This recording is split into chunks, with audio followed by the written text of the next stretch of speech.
We're an island nation, drawn to the sea that surrounds us. A playground for some.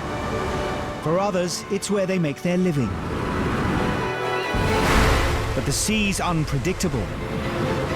The sea is a scary place. It's an unforgiving place. There to save our lives is a volunteer army of over 5,000 ordinary people, ready to leave their jobs, their families, and race to our rescue. When that pager goes off, it's like that. There they are! There they are! You are somebody's last hope. He's gone under! I have never felt so much admiration. Marvel heroes don't come anywhere near. Equipped with their own cameras. Am I recording? Yep. The crews give us a unique insight into every call-out, as only they see it. I'm gonna get you home, right? For those who risk their lives, it has become a way of life. There's no better feeling than knowing that you've brought someone's loved one home safely. I wouldn't be here if it wasn't for them. Hold on!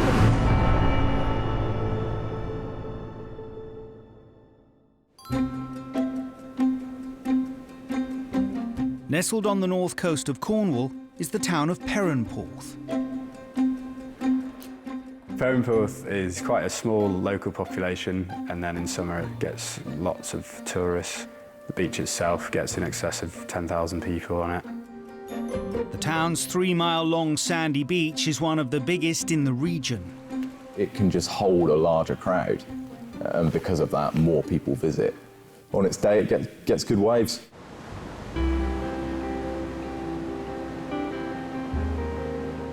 At low tide, the beach is almost 700 metres wide, with a mile's worth of sand dunes extending behind it. Perranporth is one of the most exposed beaches on the north coast of Cornwall. It's west-facing, so it collects the majority of the Atlantic swell. It can mean that it creates quite rough conditions. Of the 25,000 people rescued by lifeguards nationwide last year, almost 2,000 were on the 15-mile stretch of coastline local to Perranporth.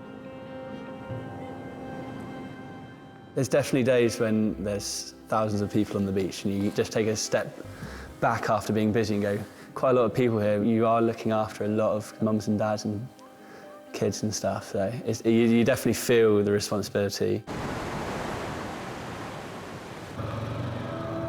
Every day from May to September, a team of 7 lifeguards patrol all parts of Perranporth Beach. But the danger they're mostly looking out for are rip currents.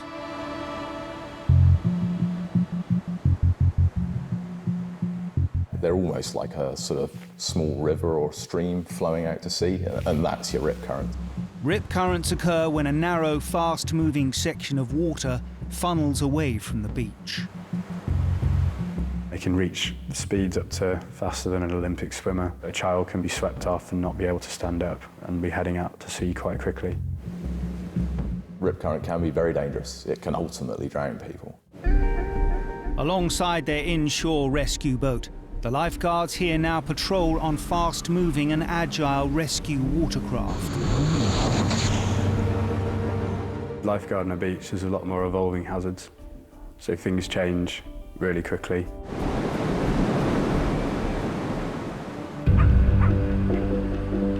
August, the height of the summer holidays. The beach is busy and the surf is up. Today is a spring tide, meaning the highest and lowest tides of the month. The perfect time for rip currents to form. The conditions would definitely told you that things could go wrong.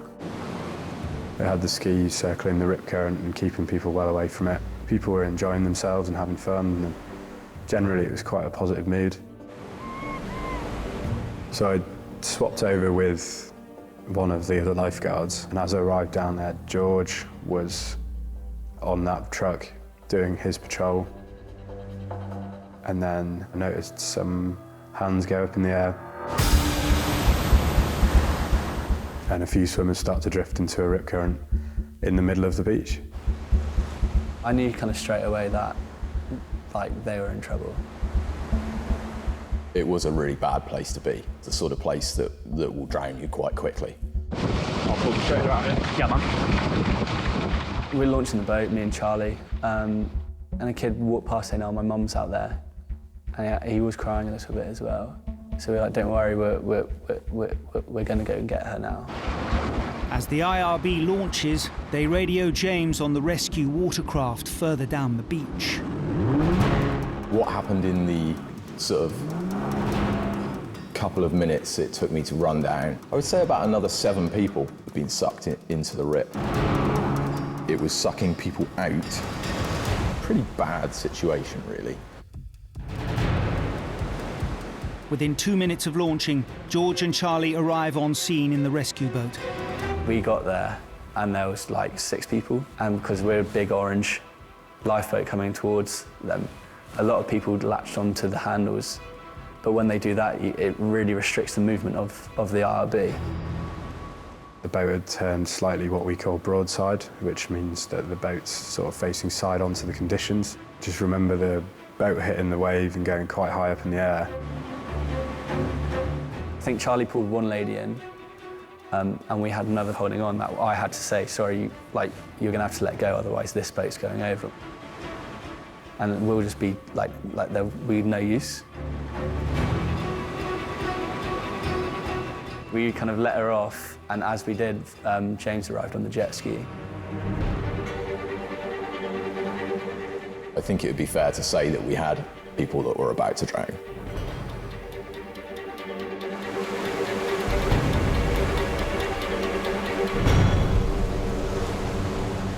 The first thing I noticed was I couldn't see my mum. Screamed out as loud as I could, "I need help, I need help." My mum's stuck out there with her friend and they can't get back in. I wasn't really swimming at all. I was just being pummeled and then popping up and then being pummeled again. And I just thought I was going to die. In my head, I'm thinking, how's Ellis going to get home from the beach that day? And I wonder what his life will be. Over the years, Amanda had often holidayed in Cornwall with her 12-year-old son, Ellis, and her husband, Rob. We lost my husband in 2016, so it was just Ellis and I. It was bowel cancer, which then went to Rob's lungs and then to his brain. Whenever we'd go on holiday as a family, Rob, my husband, would always do the water sports with Ellis. And they'd always be in the water and I'd be reading my book at the side of the pool. And so when my husband passed away in 2016, I took up the reins of that role. It was a nice day, 100%. Everyone flocked to the beaches. When we went out there, sun was shining, you know, the ocean, the sea was really calm. It was just going to be a lovely day. Amanda and Ellis were surfing with their family friend, Donna. I started kicking to catch a wave and I missed it. And I went to stand up and I couldn't touch the bottom. So I started to swim in and I realised that instead of swimming in, I was being pulled out to sea. And I knew I was in trouble. And I knew that I couldn't get out of it. Amanda's friend Donna was also soon being dragged out by the rip current. Ellis saw we were getting into trouble and his knee-jerk reaction was also to try and help us. I managed to get to them. My mum's friend Donna just kept on saying, "Stop, stop, you know, go back." He said, "Well, what should I do?" And she said, "Can you please go and get help?" So he left us to get help, but we couldn't see the shore. And the waves were really big, so we couldn't see him either. I was just trying to get back in. I was, you know, going as fast as I could. I just kept on saying, "Do you think Ellis is okay? Do you think he's got to shore? Where's Ellis?" I don't think I was really thinking about my own safety. I was just wondering where Ellis was. Ellis made it back to the beach to see lifeguards George and Charlie launching the rescue boat. The realisation of what had happened kicked in because they had got like this lifeboat out. When we saw the boat coming towards us, it was just incredible because we knew that somebody knew we were there. But Amanda's relief was short-lived. So I tried to grab hold of the boat. Eventually I latched on, but then the lifeguards told me to let go because there was a possibility that they would all fall out of the boat. So I thought, oh God, I was going to be saved, and now I'm not. It was just so stressful. I just didn't know what to do, what they wanted me to do or anything. And then the waves got really, really strong. And every time a wave dumped down, I was being pummeled under the water. I was sat there on the beach by myself, waiting for them to come, waiting for news of what was happening. Someone came in, and I thought it was my mum, and I ran over, and it wasn't her. And that's when I thought, they'd died. By now, lifeguard James was also on scene aboard the rescue watercraft. He shouted at me to grab hold, and I just looked up at him and I just said, I can't. I had no energy left from all the waves and I just couldn't. And he just shouted at me, you know, get on! And I could just tell from the fear in his voice that it was now or never. I knew that if I didn't have the energy to hold on, that was it. With Amanda clinging onto the backboard, James sped into shore and safety. I just remember seeing Ellis on the beach and just crying with relief. Having reunited Amanda with her young son, James headed back out to the other swimmers in trouble. She had just looked like she had been through hell and back. It was kind of the realisation, you know, what had happened had been serious. In a matter of minutes, the lifeguards rescued a total of 10 people from the rip current.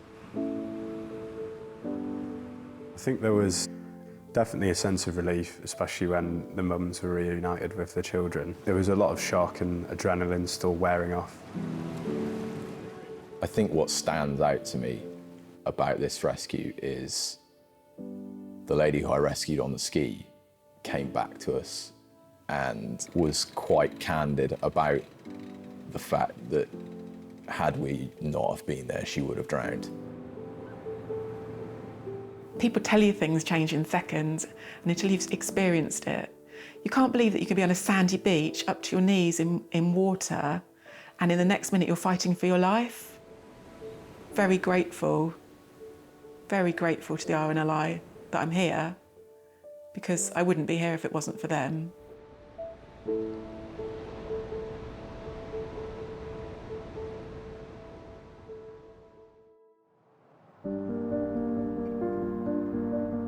When they head out on a shout, the RNLI volunteers around the UK and Ireland must often prepare for the worst. Loss of life is a part of what we'll do. It always will be a part of what we do. We can't save everyone, but we'll do our utmost best to prevent and rescue those that we can. It's mixed emotions because sometimes there's not always a good outcome at the end of it. So the good days are really good, but then when you have bad days, they do stick with you for a little bit longer. Some things that you don't think that always will stick with you do. Unfortunately, we have recovered bodies. It can have a massive emotional effect on the whole crew. The weight of responsibility sits quite heavy, especially when you look back and realise you were somebody's last hope. That's where he went down, Steve. That's where he went down. After a particularly challenging job that sometimes have negative outcomes, and death is a part of what we do, and just sitting around having a cup of tea and having a good structured debrief is the best way to deal with these events and putting right the wrongs as best you can. It's why we sign up, you know, to rescue people. You really just want to get there and help them as quickly as you can. I think within every lifeboat crew there's something that compels you to go and rescue somebody, and it's a great privilege to be able to rescue somebody.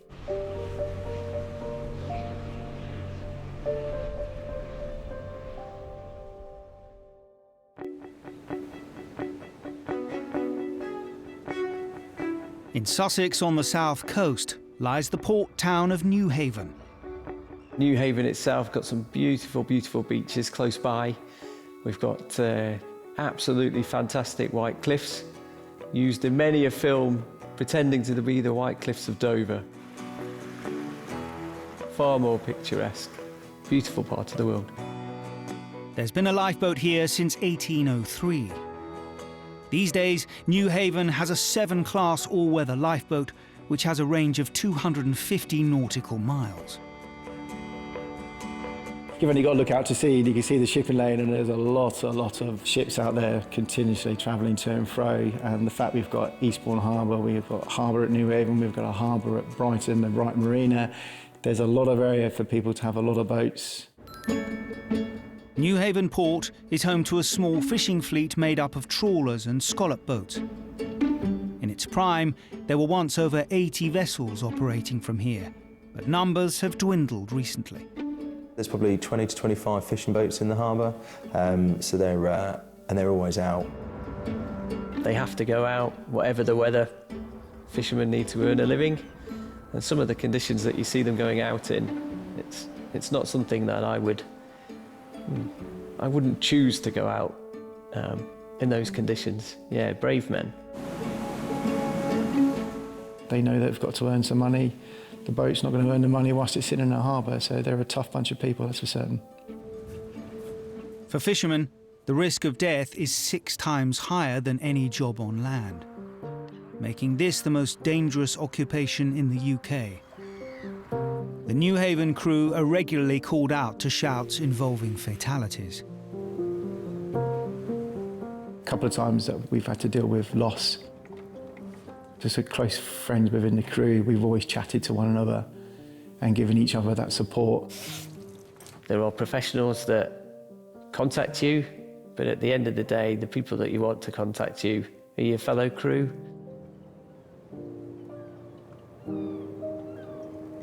In November 2020, New Haven was united in tragedy with the fishing port of Brixham in Devon, 160 miles away. A Brixham scallop boat, the Joanna C, sent out a distress call in the early hours of the morning. She was sinking 3 miles off the Sussex coast with a crew of 3 on board. If ever I think about that day, it brings back some memories that I'll take with me for forever, really. New Haven's 7-class lifeboat was launched, along with Eastbourne's Tamar class. And I just remember when we were going out, it was still in the sense that hopefully it's not the worst. And then we get radio through to say that no communications have been able to get hold of anyone on the Joanna C. So all of a sudden at that point, it's becoming a bit more real. The New Haven lifeboat soon became part of a huge search and rescue operation. It was the biggest search that I'd been involved in through all my time at the RNLI, so we were coordinating the search with 17 other vessels. We had fishing boats from Eastbourne, from Shoreham, from Brighton, from New Haven, all come out and help us with this search because they knew one of their own was missing. After 3 hours, the crew caught a glimpse of something in the sea. We were very, very close to finishing our first search area when we spotted one of the fishermen. To find someone alive that had been in the water that length of time and with that temperature, I think we were all shocked. I mean, I think we still talk about it now and to say, how on earth did he ever stay alive? 14 hours after launching, with crowds gathered in New Haven and Brixham, the search was halted. At daybreak, the New Haven lifeboat crew were back out on the water again. But with a full day now past, the chances of survival for the remaining 2 fishermen were severely diminished. We were of the impression that both of the crew had passed away. They were no longer going to be found alive, and that was very hard to comprehend. It didn't make the search any less important. It almost made it more important. I wouldn't want to be out there on my own, and I would want to know that there were people looking for me. Adam Harper and fellow crewmate Robert Morley lost their lives that night. Both fishermen's bodies were eventually recovered from the seas off Newhaven. It did hit the town hard and the local community, the local fishing boats, because everybody knows the fishermen. I think a lot of people around the town all grew up together, have all worked together in different jobs, went to school together, colleges. You know, people were there with flowers instantly by the harbour, with lovely notes and messages from friends and family, you know, regarding these gentlemen. There was a service on the dockside. You could tell within the town it needed doing. They wanted to know that they were all feeling the same, and it wasn't wrong to feel sadness. It wasn't wrong to feel heartache.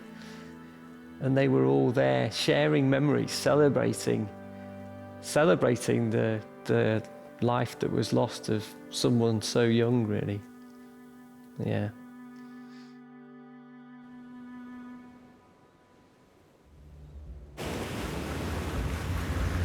Just over 1 week later, a cold, foggy morning, the local Coast Guard receives an emergency call.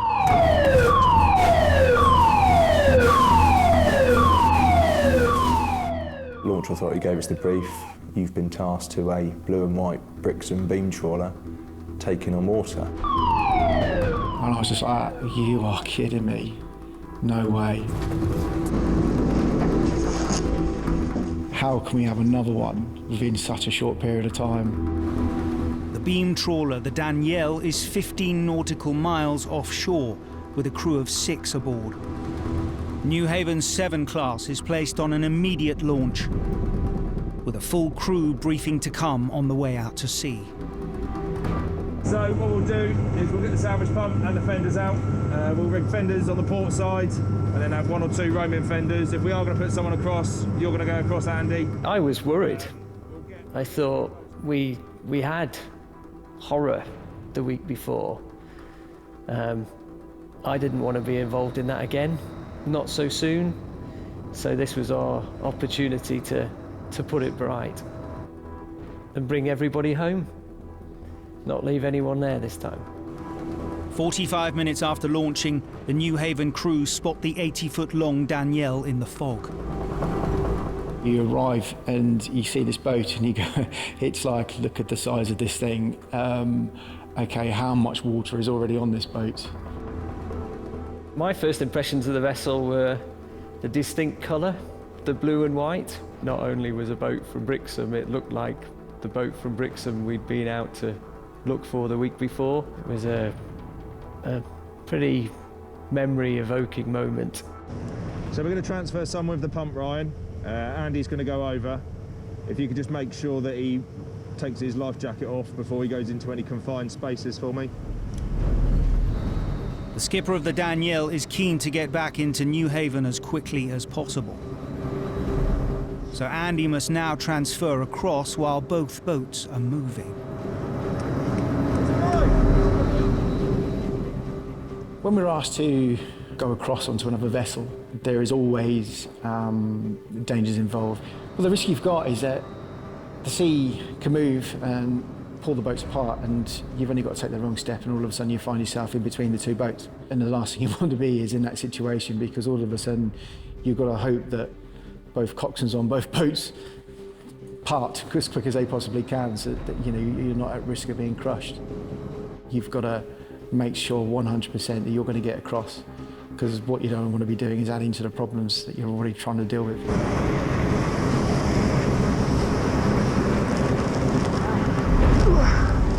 Andy makes it across on his first attempt. Now he must find out how badly the fishing boat is taking on water. So just to confirm, he says there's definitely a small hole in the hull. Yeah. Okay, right.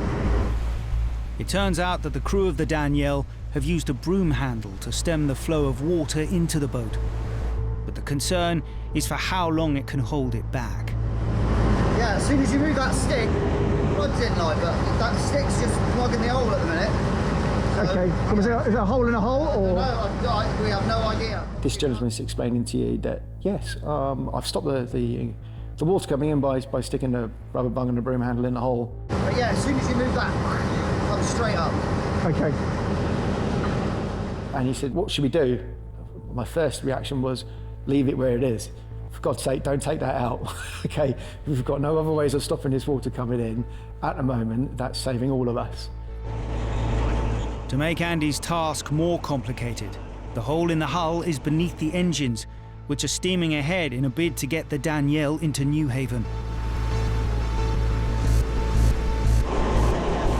Going down to the engine room of a boat that's taking on water is a calculated risk.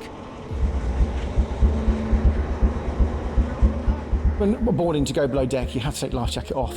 The reason being is that we've got a lot of safety straps on our life jacket that could easily snag, get caught. The last thing you want to be is dragged in with the propellers or in with the prop shafts. When you take that jacket off, it's you've also got in the back of your mind is actually, if this thing sinks quickly, I'm below deck, my life jacket is on the deck. How quick can I get up these stairs and get it back on? When I went below deck and you see there's two big spinning prop shafts that you've got that are all open, there's nothing protecting you from falling in there, so you've got to have your wits about you. Despite having brought the 7 Class's salvage pump aboard, Andy's satisfied that the fishing boat's pumps are keeping the water at a safe level for now.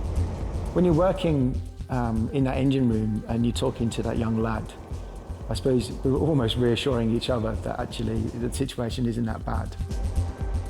It's more hand signals and thumbs up to make sure that everybody was good, because the noise was a bit much. Well, you're heading towards New Haven anyway, aren't you? You're heading towards New Haven anyway, aren't you? New Haven Alpha, New Haven Alpha, go ahead. They've currently switched back on their pump and they're monitoring because I was concerned it was going to burn out before they got to New Haven. So currently they're running their own pump as well as the small additional pump they have as well. Yep, roger that. How is the water level situation? Over. It's currently not that bad.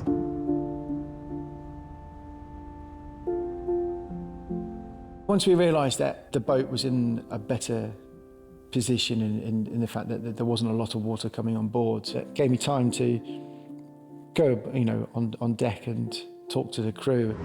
At the moment we're only about that much water. There ain't no wind there. No, so as long as your little one just keeps working, we should be fine. We had a Brixton boat go down last week. Yeah, I know. Yeah, I was on that shout as well. Yeah, a long day. They were aware of what happened previously a week with the Joanna C. They knew the guys, they knew the crew. I take it you were there with Adam the other day, I said, with Adam and Rob the other day, yeah. So thank you so much for that as well. Honestly, really did really well. But I suppose for me, doing the Joanna C and then 8 days later on another Brixton boat with people talking about Joanna C, it brings it all back. But I suppose I walked away and eventually that it was a much more positive outcome. It was a long day to say the least. I bet it was, I was going to say, I bet it was really hard day on it. In fairness, it was lovely to see the community of New Haven. It was just brilliant, absolutely brilliant. When I seen it on Facebook with the people outside the lifeboat station down in New Haven, I was obviously really touched home, It was good to see. Just over 2 hours after launching, the New Haven lifeboat escorts the Danielle and its crew safely into harbour.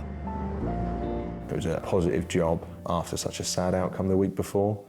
So it was quite nice for everyone involved in that, launch authorities, the crew and the local community, knowing that we'd gone out to another incident, similar type of tasking, but this one had a nice outcome that we were able to get the boat back and everyone was still on board it, which was good. That is what we sign up for, and you don't think twice about it. It's you don't ever go, "Oh, I'm not doing that." It's if you ever say that, then I don't think you need to be. You shouldn't be in a part of the RNLI. It's good that you can push yourself, and you know that you could always do better.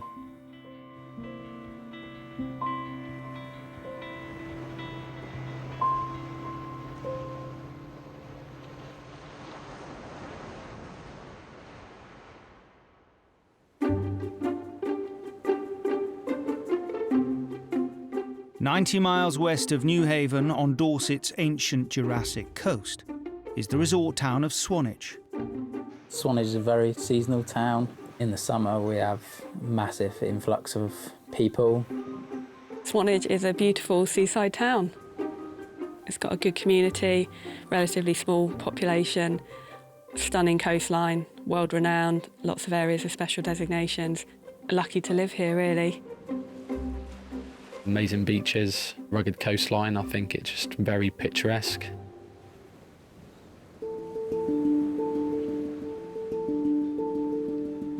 The official marker for the eastern edge of the Jurassic coast is Old Harry Rocks, a collection of chalk formations rising over 100 feet from the sea.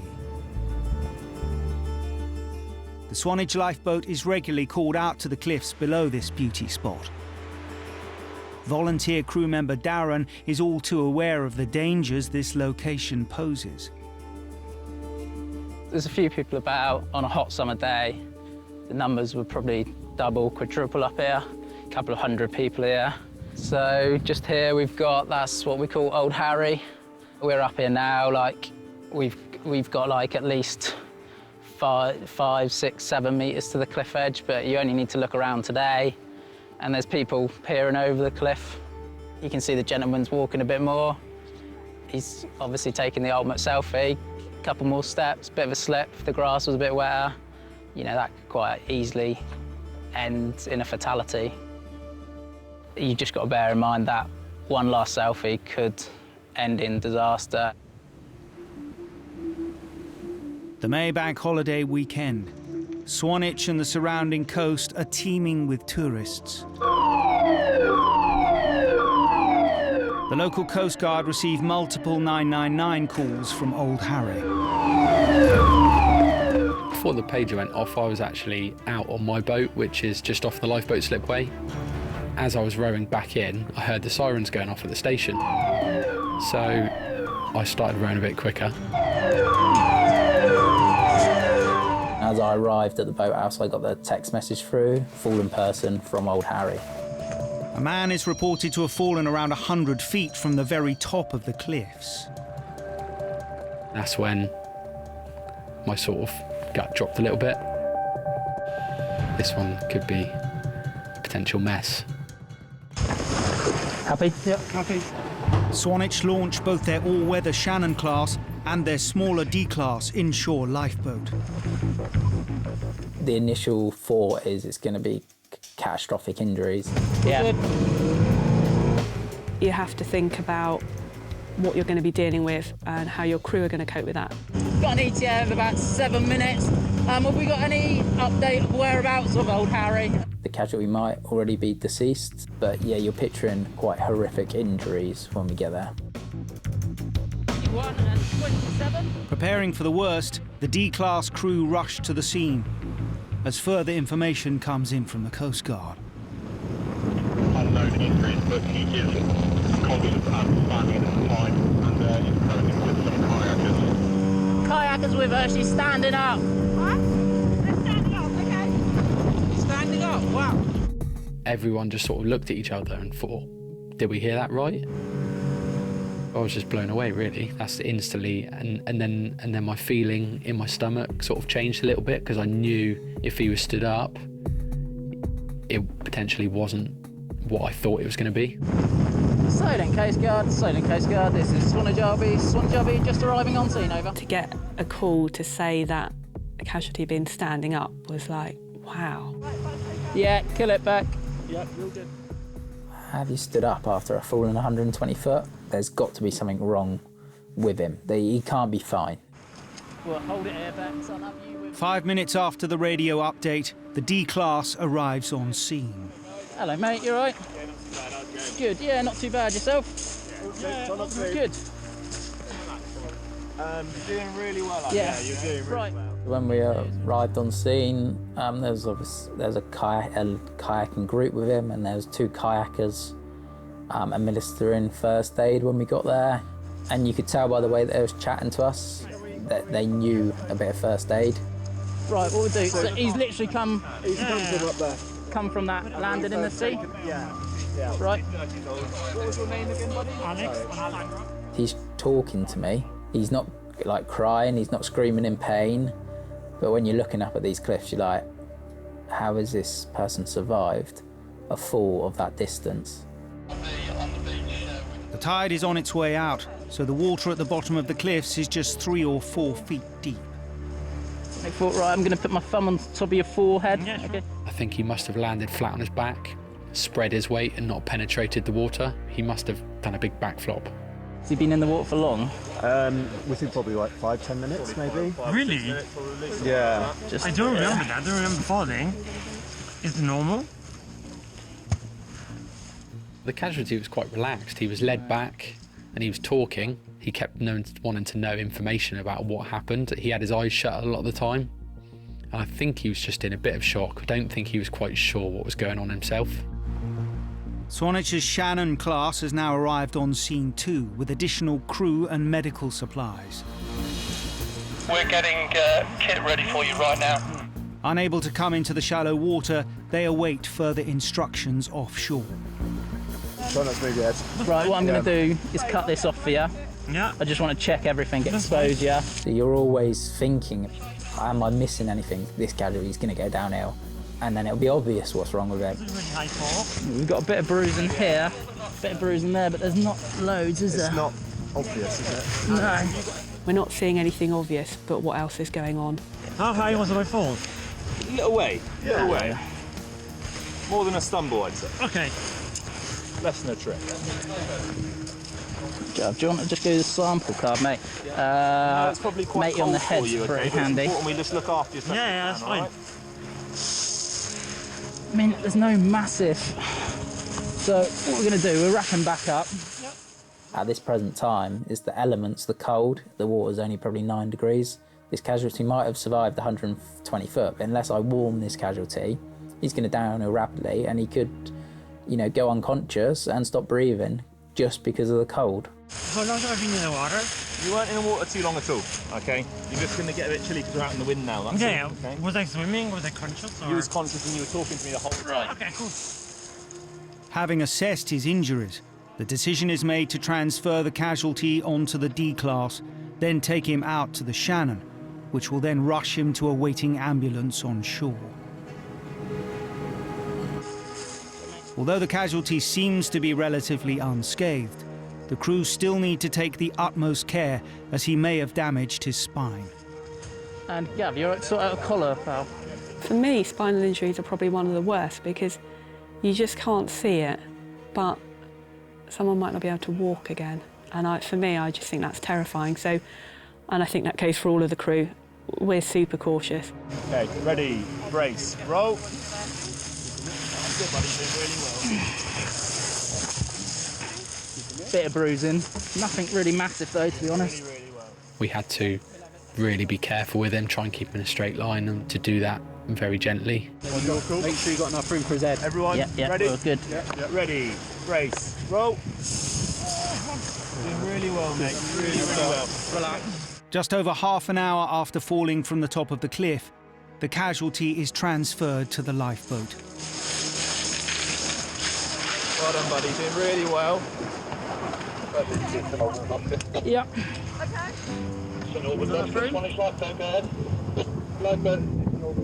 How are you feeling now, mate? Any pain or nothing? A little bit on my back. Bit on your back? Yeah, just a little bit. That's fine. I can move my hands, move my toes. How can you feel your toes? All right? Yeah. Yeah, nice. You're quite cold, aren't you? How high was I going? Alex had come to the cliffs above Old Harry for a day's hiking with friends. Bex, you happy if I jump off? So it was my first time actually going to Dorset. I think my first impression was I was just sort of stunned by how beautiful it was. Some of my friends sort of stopped to take some pictures. I sort of decided to walk a little bit ahead of them. While I was walking towards the end of the cliff, I think I slipped and fell. I don't particularly remember much of the fall itself. I remember tripping, I remember slipping. Ready, set, lift. One thing that I remember is that I was sort of trying to not to fall by holding some of the weeds or the grass. The last thing I remember, the thought of pushing myself off and sort of thinking, this, you know, if I push myself, I'll probably, you know, I increase the chances of surviving. But I don't remember falling down. I do not remember really hitting the water. And we're not going inside, we'll just come tight in here. I vaguely remember some voices from either the paramedics or sort of the crew that came to sort of rescue me, but I still don't have clear memories from the accident. Concerned about possible internal injuries, the ambulance crew rushed Alex to Poole Hospital 20 miles away. When I arrived at hospital, everybody was really amazed by how responsive and how sort of and by my lack of serious injuries. But Alex wasn't left completely unscathed by his 100-foot fall. I broke 7 ribs, and then I had a pneumothorax, which is a collapsed lung, but I also had a small sort of bleed where the collapsed lung was. He's incredibly lucky that the way he fell, the location he fell, the fact that the kayakers were there, the fact that the lifeboats could launch so quickly, the fact that there was an ambulance available, to have all of those things lined up. You've got to count your lucky stars if you have all of those things on one day. I mean, that really is amazing in itself. I think that day wasn't his day to go, to be honest, and that's all you can put that down to. And I believe it was just luck. Should have got 6 numbers off him that night, shouldn't I? I think what blows my mind is that the way that I've been rescued is run by volunteers. And I probably would not have been here without them. I'm so grateful. And I'm so lucky that the kayaker was there, that he had the skills and the ability to help people like me. The next evening I went out on my boat and I actually went to the base of the cliff on my boat to see where he fell. I remember showing my friend, that's where that guy fell off earlier. And yeah, it was unbelievable. And there was a guy stood up there taking a selfie on the end while I was passing. So it goes to show someone fell off it that day and there was still people there taking photos.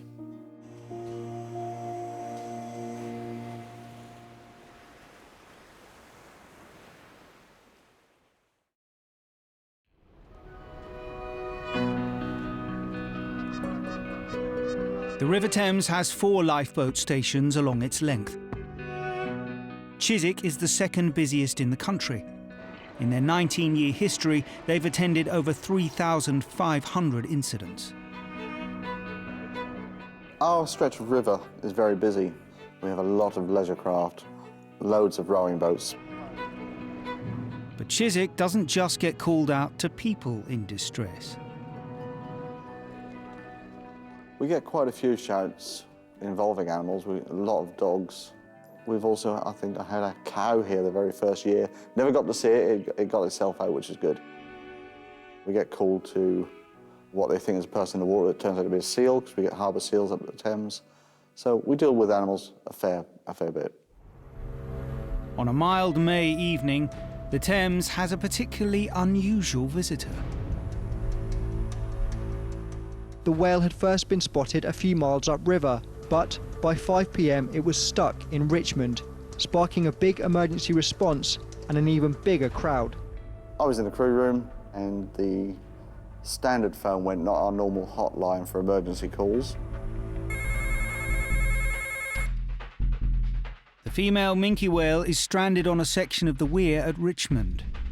When someone tells you that there's a whale stuck on Richmond Lock, it is a very big surprise. It is not your everyday shout.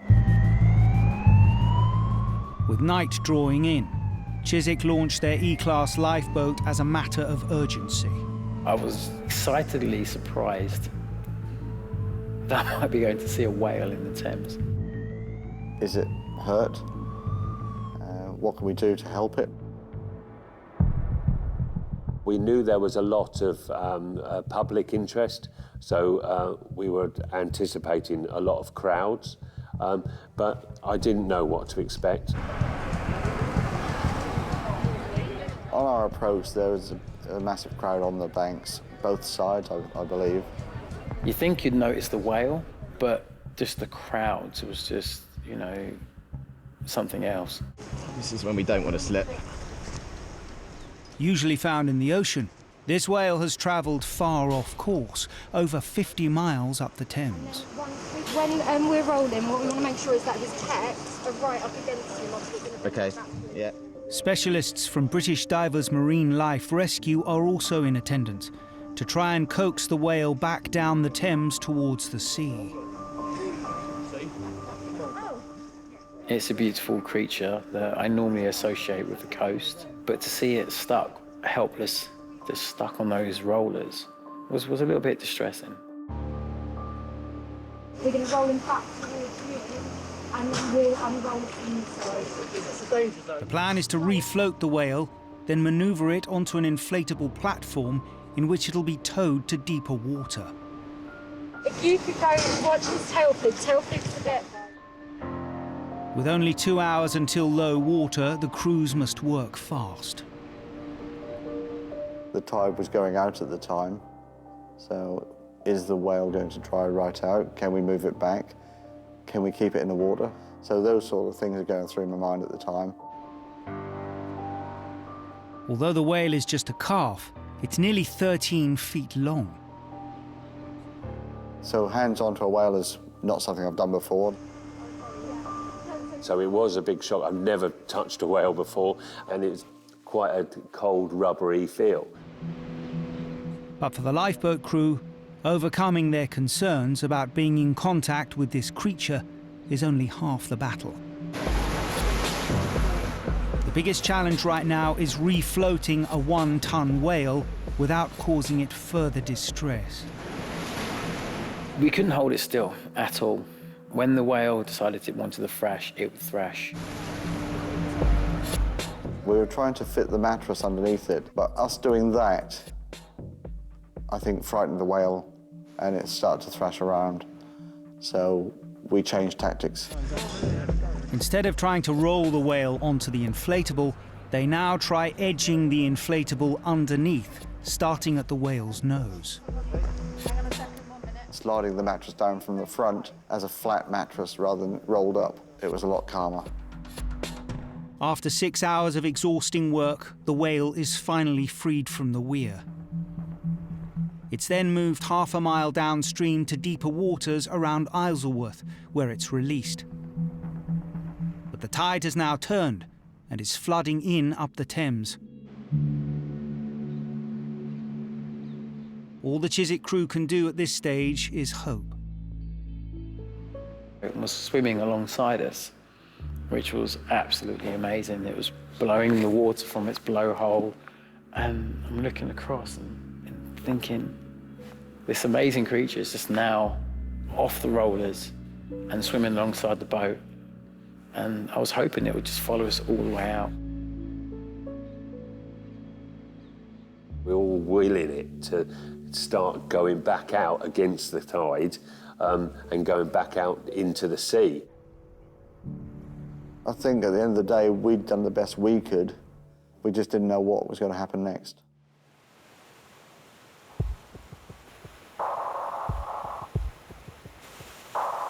The following morning, the whale's been spotted in Teddington Lock, a further 5 miles upriver.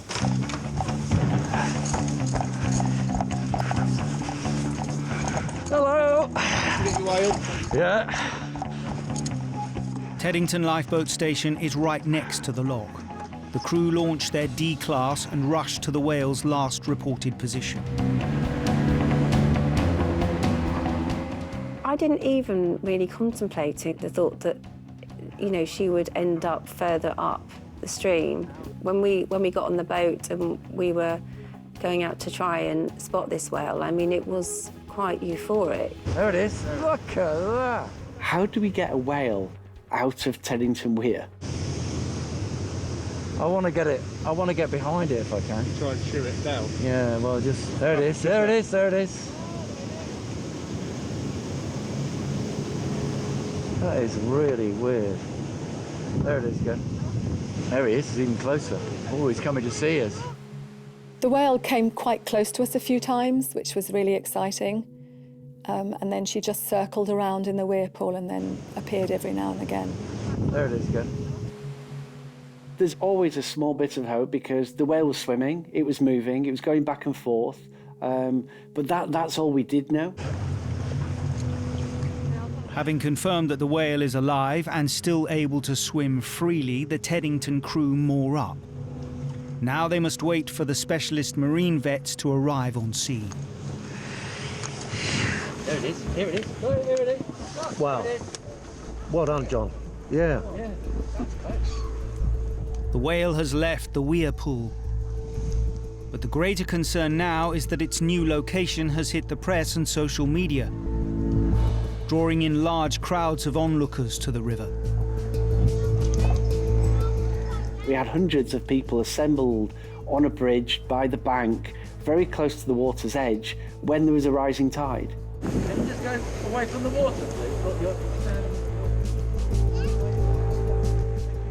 Along the pontoons, in the water, it was crazy. We kept having to ask people to please stand clear of the incoming tide. There were people on boats and stand-up paddleboarders. The world's media suddenly descended on Teddington. We had 2 helicopters hovering over for 3 hours. We had TV crews. Teddington Lifeboat Station was very much under scrutiny that day, and it was quite challenging. To make matters worse, the whale is showing signs of being dangerously disorientated.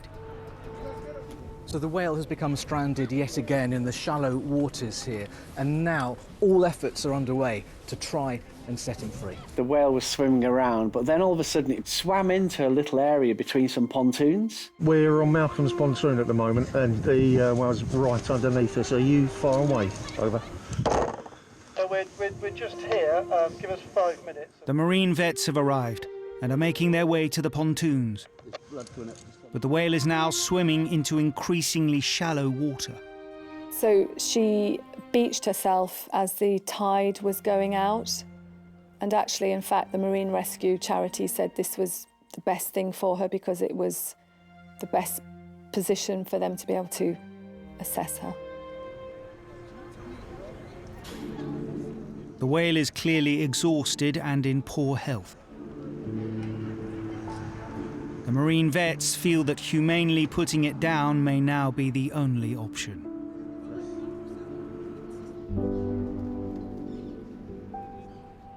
They just said that we knew that she wouldn't survive, and this is the best thing for her because she's going to be out there just starving because she was a baby. A hush descended upon the crowd when people found out that she was going to be euthanized. And people were very emotional, some people were very upset. There was a collective will for that whale to survive. Everybody was looking at you to how you were going to save this creature, and you know the realization that this was not going to end well was awful. It was a real sinking feeling. 4 of our crew were down there stroking her and laying hands on her because the vet said that would help, because they're actually quite sensitive mammals. But we could hear her breathing becoming more and more laboured, and I actually had to walk away. It upset me too much. You know, you just don't want the whale to suffer anymore, because you can't explain to animals what is happening, and that makes it even harder, you know. The whale was removed from the riverbank that night. An autopsy revealed that it was just 2 years old and severely malnourished.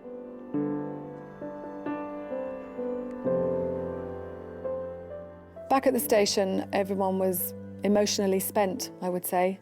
It'd been a long day, an emotional day.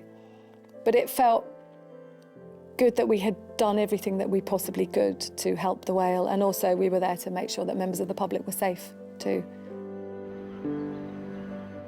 Oh goodness, I'll never forget the shout of the minke whale. I think it'll be long in Teddington's history. I think animals look upon humans to do the right thing at the right time, and I think that's what we did for this whale.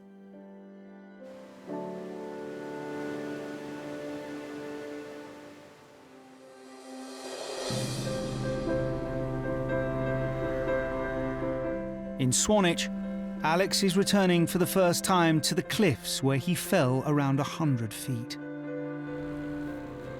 Wow. Such an odd feeling to sort of to look back and just to see how, you know, how tall they are, and the fact that I accidentally slipped and survived. It just feels like something from a movie, you know, a story that you hear or see. I'm not really sure really how to make sense of all of it.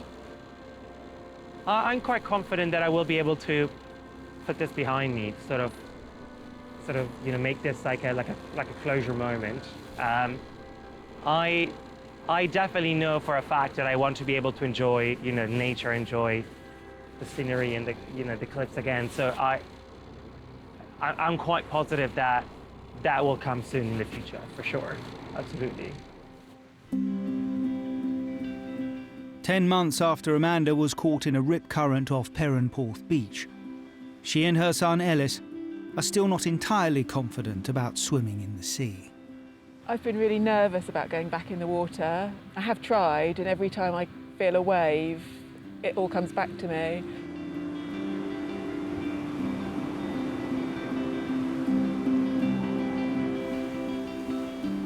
So that was the first time back in the sea today. I was really nervous about going in, and I knew I had to put on a brave face. I knew I had to do it sooner or later, but I loved it. It was just amazing, and to do it with Ellis was brilliant.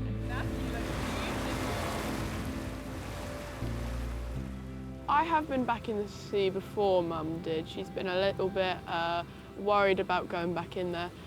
But it was nice to get back in with her again. Yeah, we're going to Wales soon, but no plans to go back to the sea, so I think we need to change that. I think we need to book in a day at the seaside, don't you, very soon? Yeah, that'd be good. We can maybe go this weekend.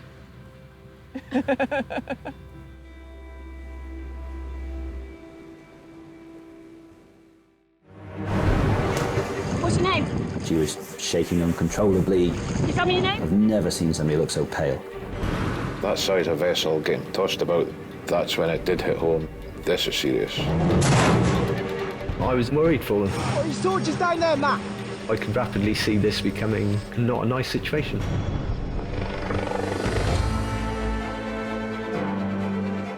David Olusoga is back to uncover the untold stories of the everyday occupants of a house through time.